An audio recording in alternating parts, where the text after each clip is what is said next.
Hello, everybody, and welcome back to Jack's Corner. I'm Tarzan Banano, and with me, as always, is our founder, Jack Fickle. How you doing, Jack? Good, Tarzan. Glory to Jesus Christ. Glory to him forever. How are you doing? I am well. That's good. That's good. So this is going to be about Patriarch Gregorios, right? Yes, that's right. This is going to be a group of stories of my encounters with the head of the Melkite Greek Catholic Church, who from the very beginning has been supportive of not only Oriental Lumen, but was also patron of Eastern Christian publications, and in particular, Eastern Church's Journal, when we started way back in 1993. Nice. So he was on the masthead of the journal as the patron for many, many years.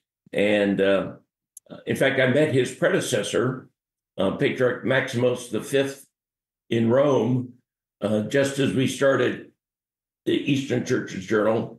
I was there with Serge Kelleher in 1993 when Patriarch Bartholomew came to visit then Pope St. John Paul II. And Patriarch Maximus was there at the same time, and we went and met him at the Patriarchal Cathedral of the Melkites, which is St. Mary and Cosmedine. It's not very well known, except that it's the place, and I'd never heard of this before, it's the place where there's some sort of a saint or a person engraved into the wall, and there's an opening in the wall.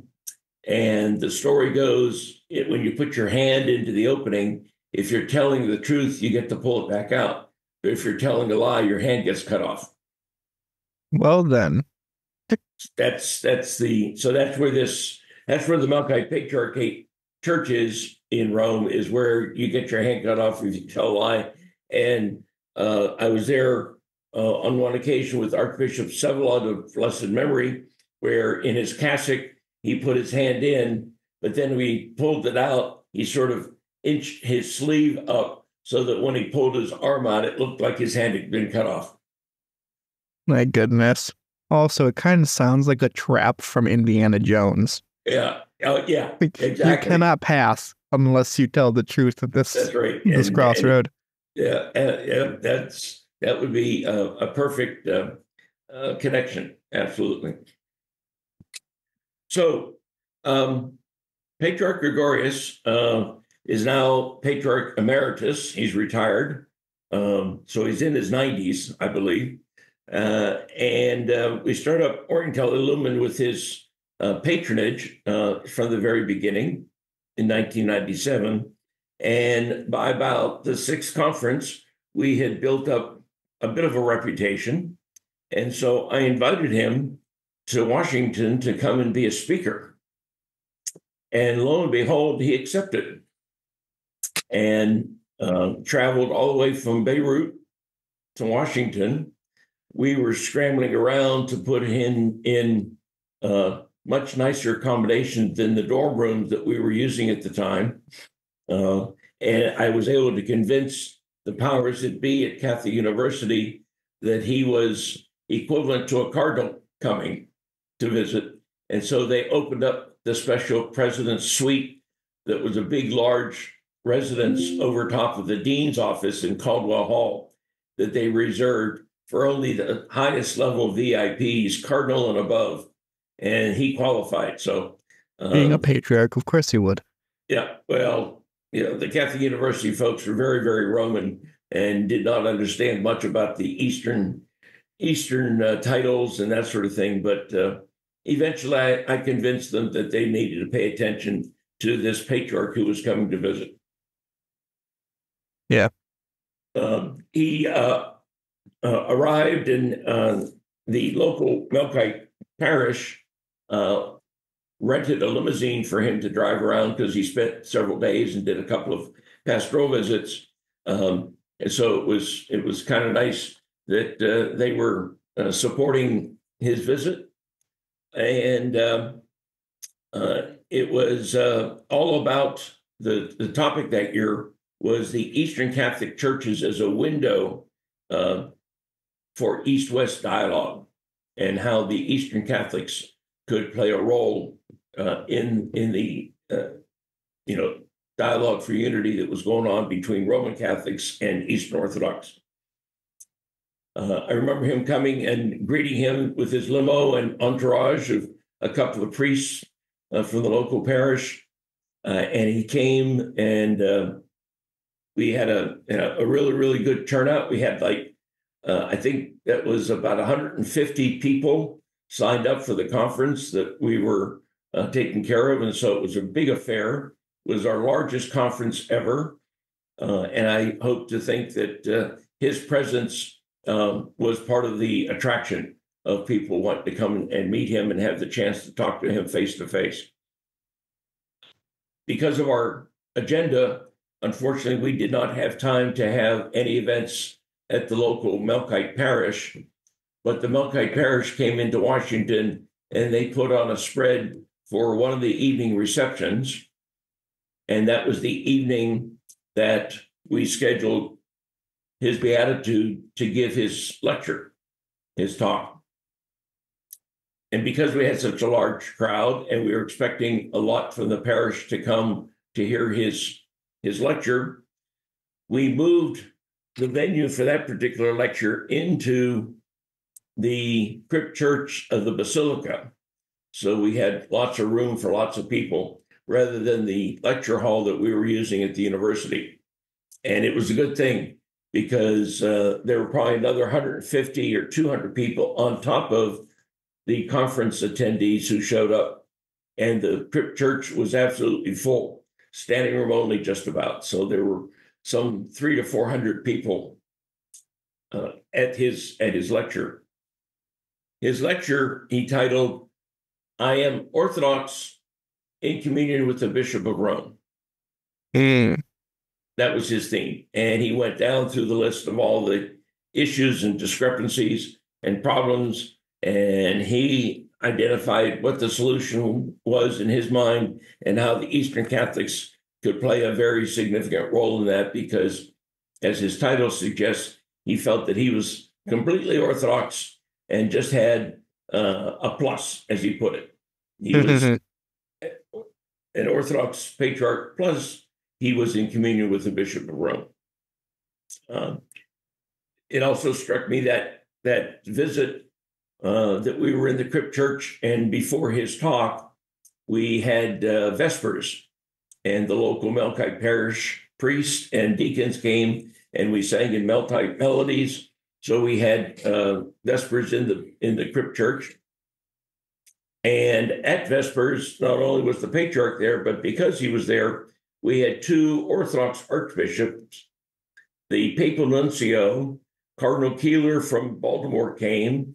There were 4 or 5 other bishops in addition to the crowd.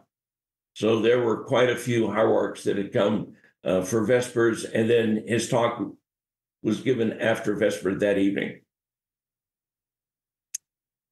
His talk, of course, got a standing ovation from everyone in the room because everyone who came were of the same mind. And so it was a very, very great success. And his talk was so well received that the 2 Orthodox archbishops, Vsevolod of the Ukrainians and Nicholas of the Carpatho-Russian Orthodox Church, came from Johnstown. They got up to the podium and they held the patriarch's arm up on either side in like a position of jubilation and pure joy. And they shouted, "Axios, Axios, Axios." And the entire crypt church erupted with a repeat, "Axios, Axios, Axios," which in Greek means he is worthy.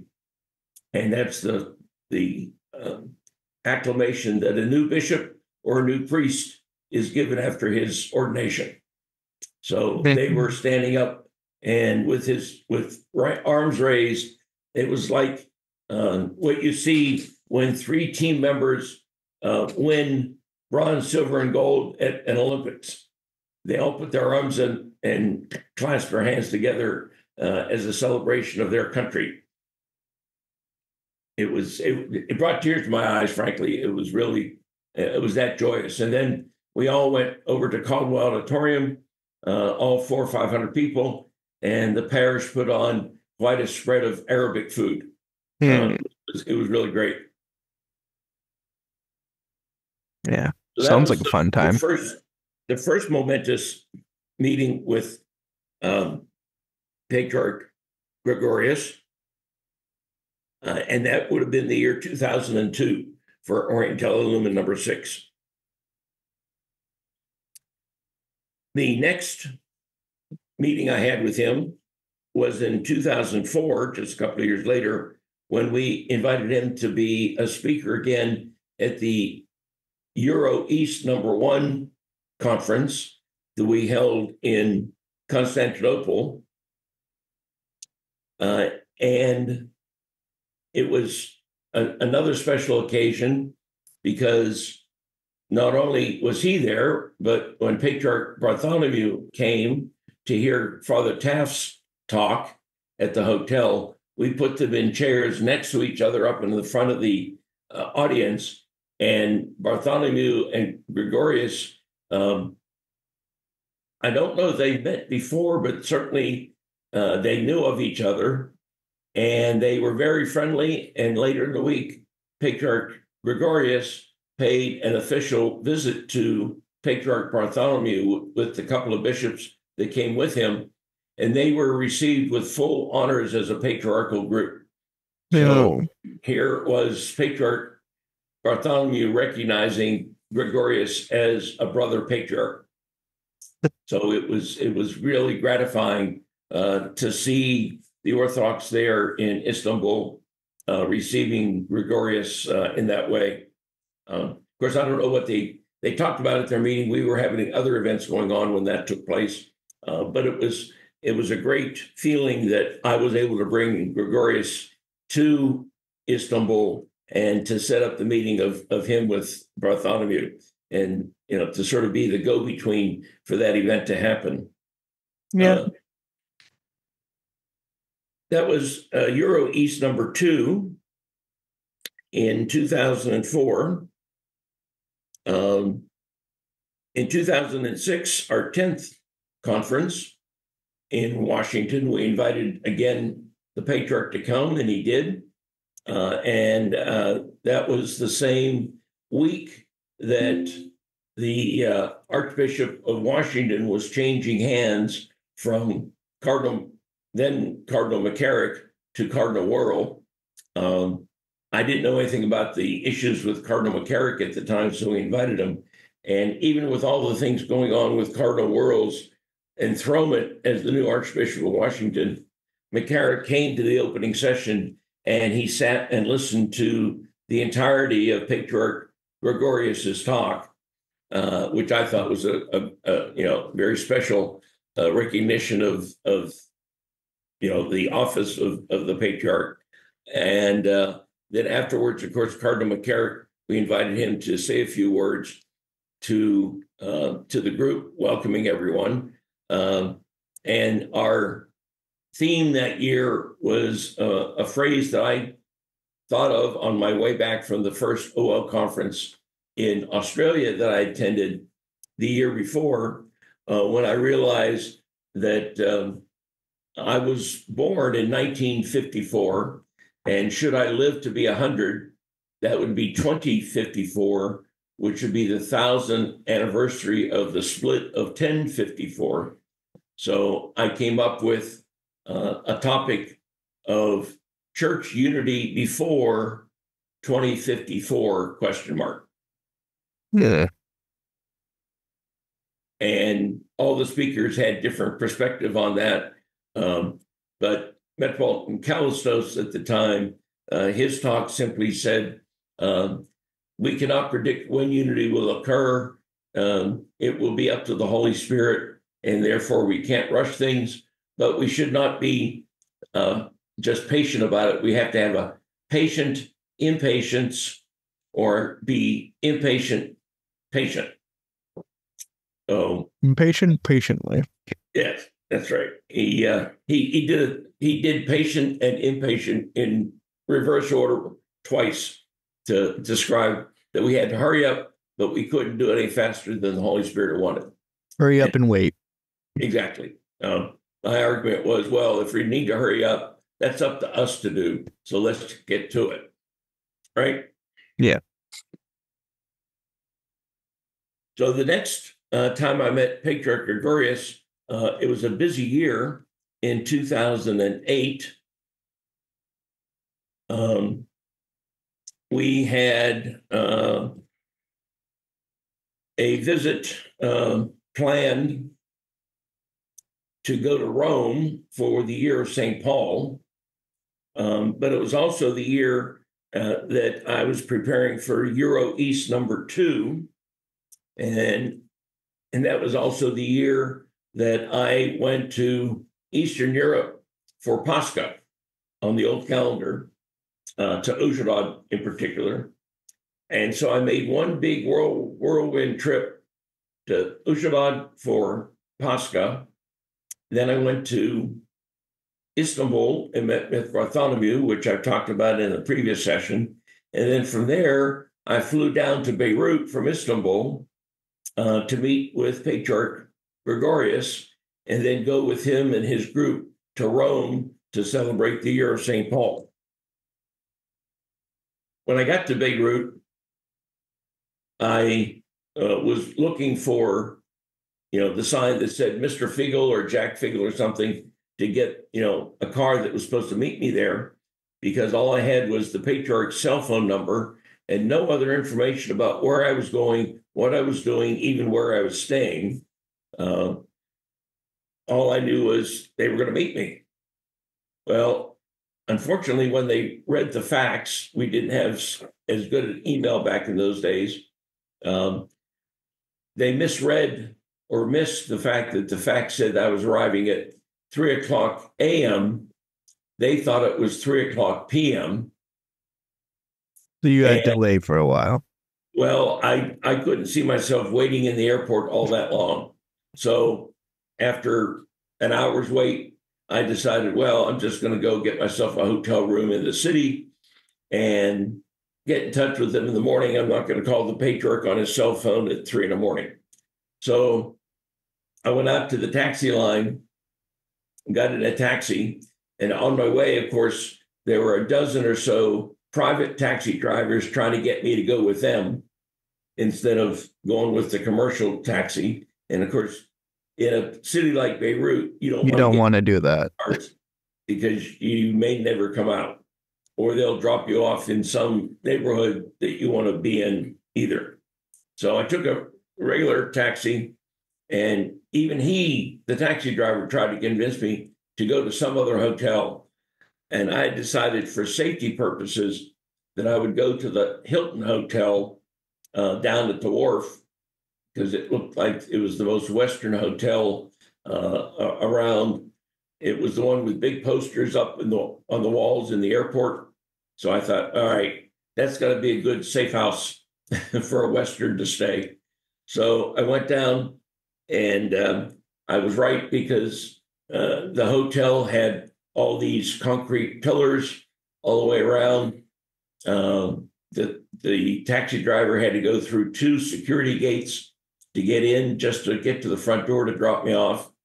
And I was glad to get dropped off there, and they carried my bags up, and I was so glad to hear, an American voice with no accent of a guy behind the counter. And they had a room for me, no reservation. I just sort of walked in, and they gave me a room, and I went up and slept until about 7 or 8.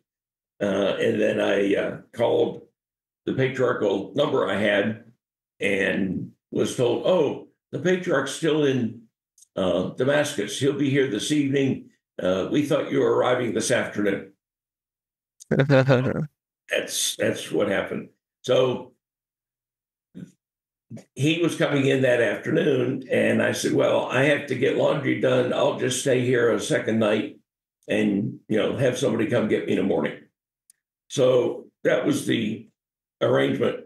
Later in the day, I got a call from the patriarch that he was on his way and I should come meet him in the afternoon. I said, well, I've already checked into this room. I can't leave. I'll get the car in the morning. And he said, okay, fine. So I got some laundry done and I had a meal. The trouble was the hamburger and Coke and an order of fries that I had in the hotel dining room just for a brunch. I didn't have a full big dinner. I just had something to get me through the day. Was like $50. That's a lot for a hamburger. But that's what it was to be in the Hilton Hotel in Beirut. So the next morning, sure enough, the car comes, picks me up, and we drive out of the city and start heading north into the hills. And we go up to where the Melkites have a combination chancery office for the patriarch when he's in town and their seminary of Lebanon. And it's way up in the mountains north of the city that you can see all the way to the harbor and to the Mediterranean. So it was a beautiful view. And it was, as we sing often in the Psalms and many other of our services, the cedars of Lebanon, because the mountains were covered in cedar trees. It was beautiful. So I spent, got there in the afternoon and sat down with the patriarch for lunch. We had a short chit chat in his office. I took a picture with him there. And then he said, I will see you in the morning. We're leaving at 6. Well, okay, what I thought we were going to do something. I thought you were going to have show me around, or somebody was going to show me around my first trip to Beirut. And no, we had to hurry up and leave for Rome the next morning. And in the evening, they said that we had to leave, extra early, like at 4, to get an earlier flight than planned. So I put my bags out, got my shower, went down, and there was a whole motorcade with the patriarch in the limo. I was with the secretaries and staff that were going with him, one of which was the patriarch's sister. There were 3 or 4 other bishops with him and a number of priests. But at the front and the back of this motorcade were jeeps with machine guns and 4 to 6 soldiers in each jeep. And I just did as I was told, didn't do anything else, got in the car. We went to the airport. The patriarch went over to a private terminal where he was taking a private jet to Rome. And we had tickets on a commercial flight that we got on. And we waited a little while because we were there in plenty of time. And halfway to Rome, everyone's phones start going off because I was with about 20 folks from Beirut. And I asked, what's going on? What's going on? Well, 2 hours after we left Beirut, Hezbollah attacked the airport and it was closed. And that was the first civil war that we can remember. And the airport was shut for 3 years after that. So you made it out just in time. Absolutely. Yeah. Otherwise, you would have been there for another 3 years. Yeah. Could have been, unless they smuggled me out overland somehow. But overland from Lebanon, you can't cross the border into Israel because once they see the Arab stamp, they won't let you into Israel. And the border crossing from Lebanon into Syria is not so good for Americans. And the border crossing to get from Lebanon up into Turkey is just as bad. And there are no ships or cruise liners or anything that go into Beirut. So, yep. Could have been stuck there a while. But then we landed in Rome, and I was on the bus with the whole group, and there were about 300 or 400 Melkites from around the world coming in for this big Year of St. Paul celebration led by Patriarch Gregorios. And I was was difficult for me to get a schedule out of anybody. But the highlight of the trip was we went to the Basilica of St. Paul outside the walls, and the Patriarch had a Byzantine liturgy with all of his synod bishops and all of the lay people and clergy who came. They had a choir from the local Melkite seminary in Rome singing into a microphone, so they had a little schola. It was a mixture of Greek and Arabic in terms of language. I don't think English was used once. But I was given permission to set up my video cameras. And so I made a video recording of the whole liturgy that's now on YouTube. And I think is one of the most popular videos we have of being in Rome for St. Paul outside the walls. And it's the Melkite liturgy that, we were unique in being able to record that. The next day, the Melkites had arranged an audience with Pope Benedict, but there were 300 or 400 in the room. Only the bishops got to meet the Pope at the time, and I really didn't count that as one of my papal audiences, even though they said it was as a private. It was private with 400 people. Yeah, that's not quite private. That's they call it private because you're in the room. Same room the Pope is in, as opposed to being outdoor at the general audience with 100,000. I guess it's anything like less than 1,000 is considered private. A medium-sized high school. There's nothing private about that. Yeah. Later that year, we had Orientale Lumen number 12, all about sister churches, and we invited the Patriarch again to be a speaker in Washington. And then the year after that was the next conference that he came to was Orientale Lumen number 15 in 2021. And that was, of course, after COVID had hit. And so he did a virtual lecture and then joined our discussion by way of Zoom. And it was nice to have him, even in retirement, as one of our speakers. He spoke generally with a fairly strong accent, so sometimes it was hard to understand him. But it did go to show how much support we had from him and the Melkite Church, and the fact that I met him some 8 or 10 times in the course of 10 years. He called me in his high-pitched French voice, Mr. Jacques, the book publisher. But the most fascinating and interesting story with him was one year around just before Thanksgiving. I get a phone call and I answer it, and it's the Patriarch calling himself from his cell phone. And it's, I don't know, 4 or 5 o'clock for me, so it's going to be after midnight for him in Beirut.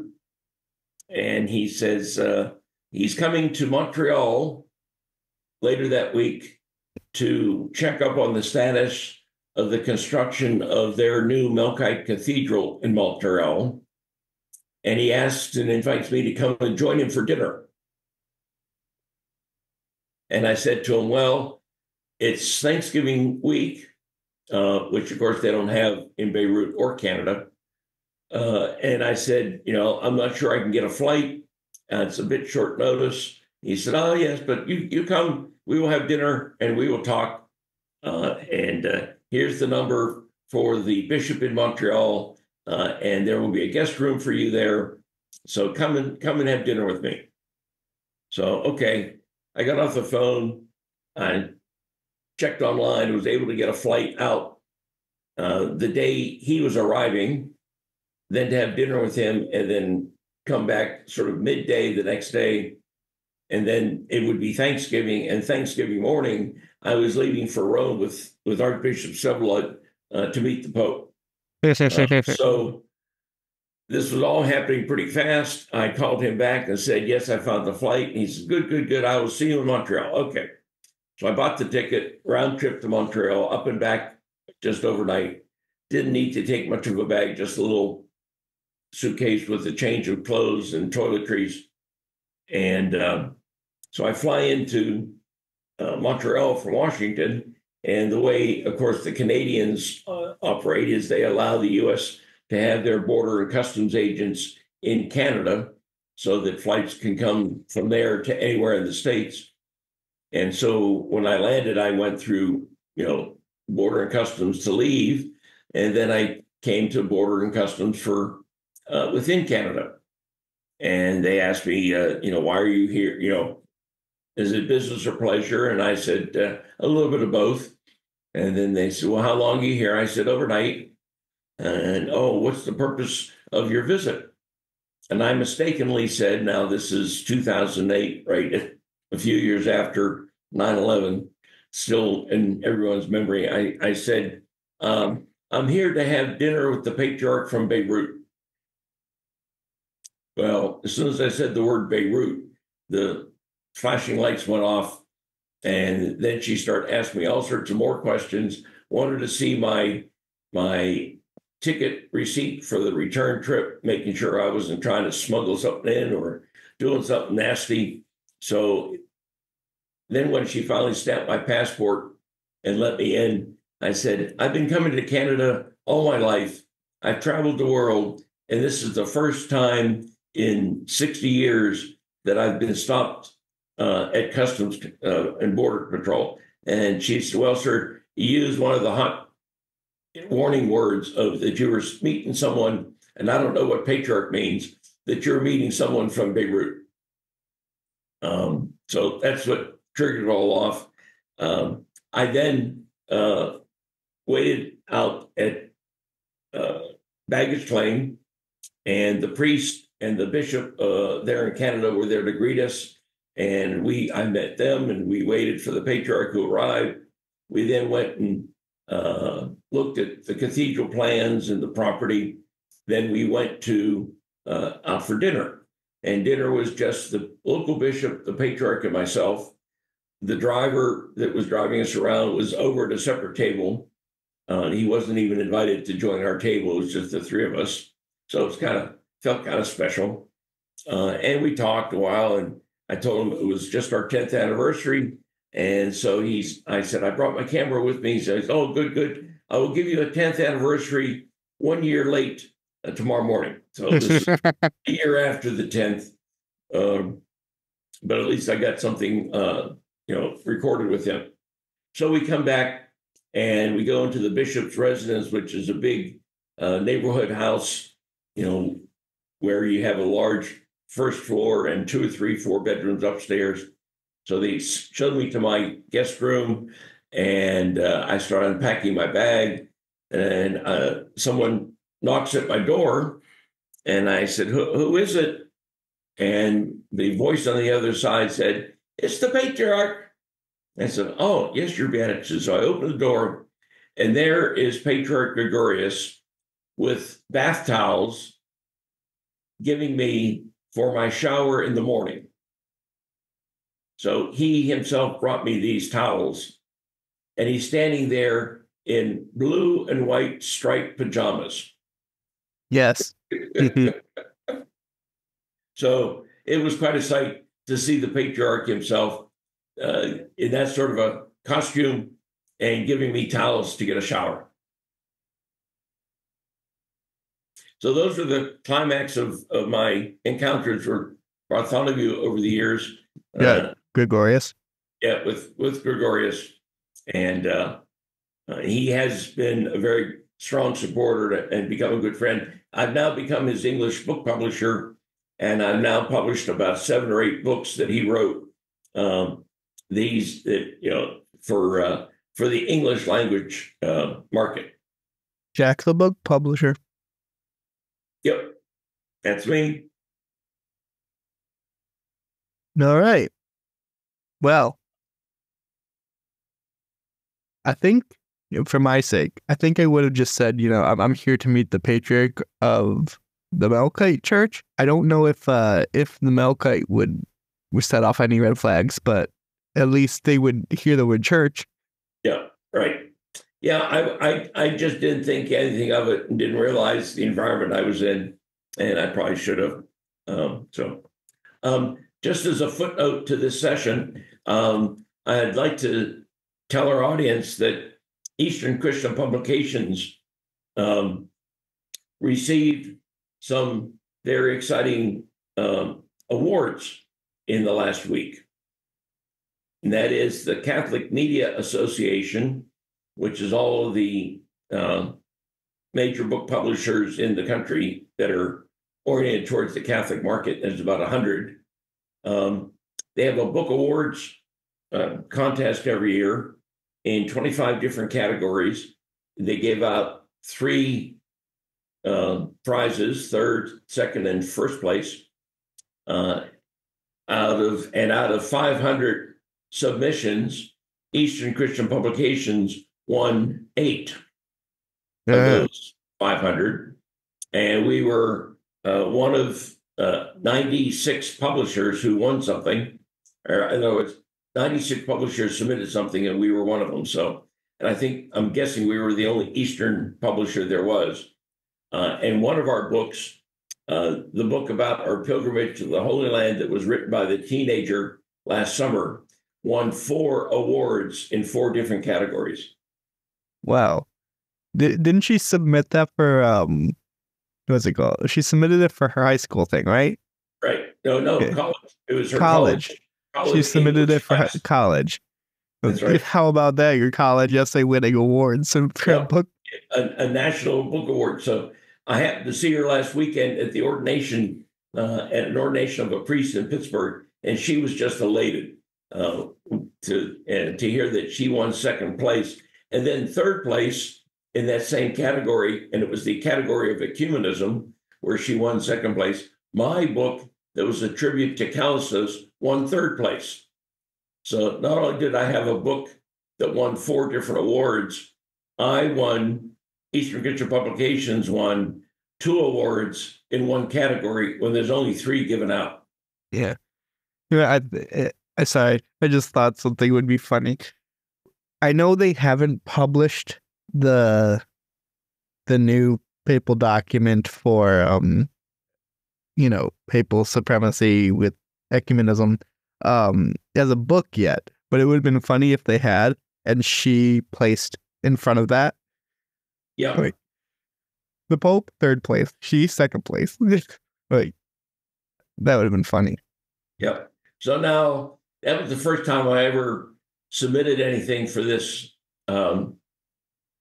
this group of awards, and it was recommended to me by another author who wrote a book about the Rosary, and we submitted her book. Her book won 3 awards as well. So all 8 submissions that we sent in won something.